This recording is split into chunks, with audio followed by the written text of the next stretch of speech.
Hello everyone, welcome to the first Overtaken devlog.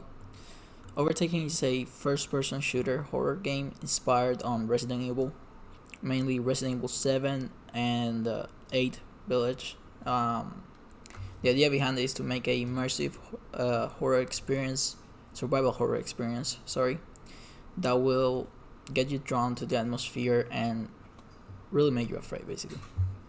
So, what I've done so far is I have some of the player mechanics on working really well for now.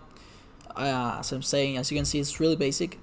The player has its head bob, its basic motions like jumping, moving forward like to sides, and you have a basic weapon system, a basic inventory system, and a basic AI, as you can see.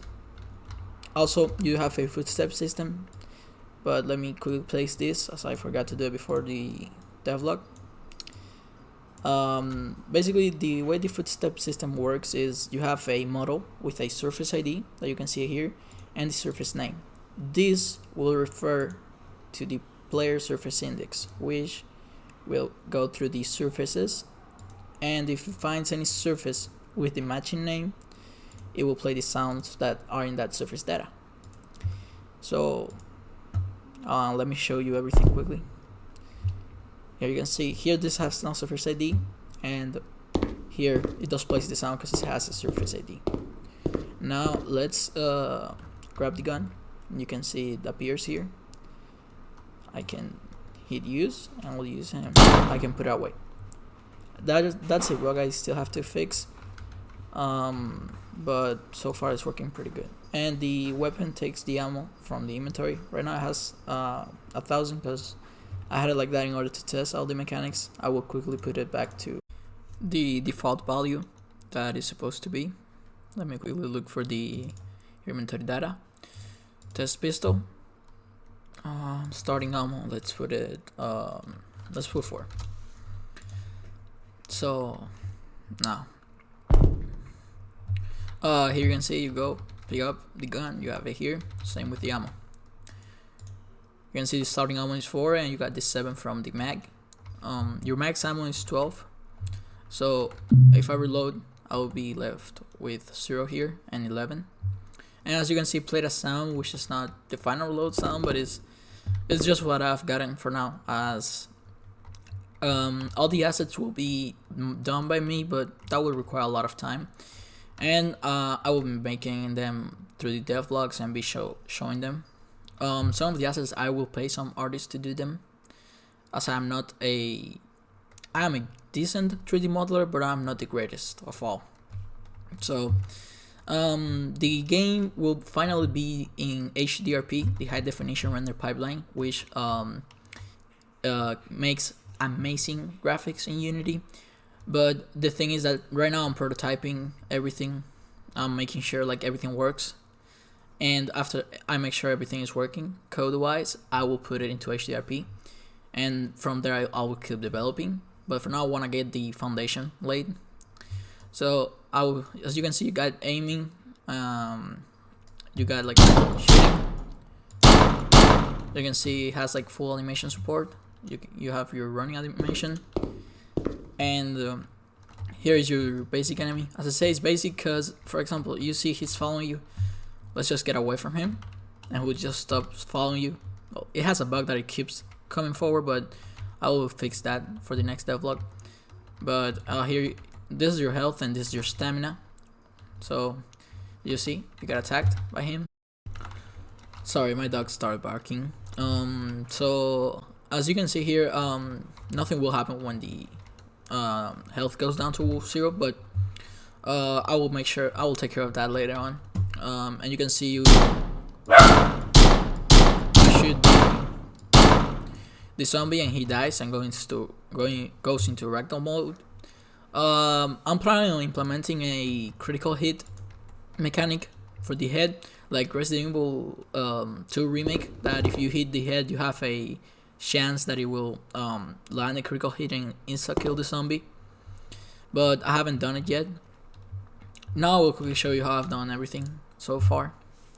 for those who are coders and or are starting with code and would like to know.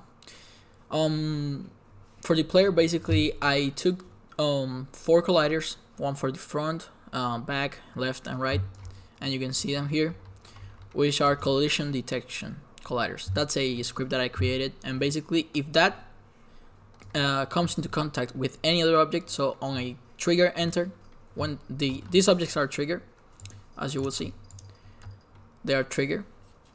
If they go into trigger with this, it will automatically set this bool to true as it has hit the detection.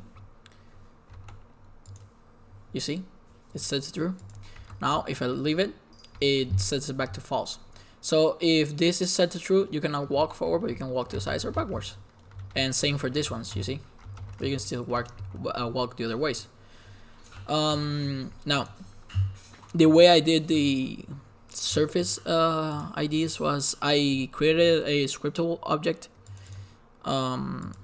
for the surfaces. You have a surface index which the player refers to here, and that checks through the whole index's surface data and goes to the ones if it finds that, in this case this is concrete, and here you can see concrete also. If it finds that the surface name with the surface ID matches, it will go through it, put the hit impact, which in this case is a placeholder, and we'll put the footstep sounds also. So that's basically how it works. And the inventory system is it's kind of complex to explain, but in a few words, you have your inventory data, which is placed into a slot template, and that slot has a script that takes all the information from here and assigns it, like the stack size, the icon, the name. So that's a simple way to explain everything. This is pretty much the progress. This has been done in a week or a week and a half mostly. I will be uploading the devlogs every Friday or even some Saturdays, depending when do I upload them, but they will be weekly. Also, I will link down a itch.io page for it. Please go there if you want to donate anything for the game. As even though this sounds contrary to what someone should say, I won't recommend that you do it right now, as the game is in a really early stage, and I don't want to just for some people to feel like they got something they were not seeking. So, like, the game is not the product they want. So I will recommend you wait for a few devlogs and see some progress, so you can actually decide whether it's worth your money or not. But if there is anyone that wants to put some faith in the project and do it right now, feel free to do it. And I believe that will be all. Please like if you find the video something of your like, and subscribe if you want to see more content and follow up with the game project. I will see you all next week, and thank you for taking the time to come this far.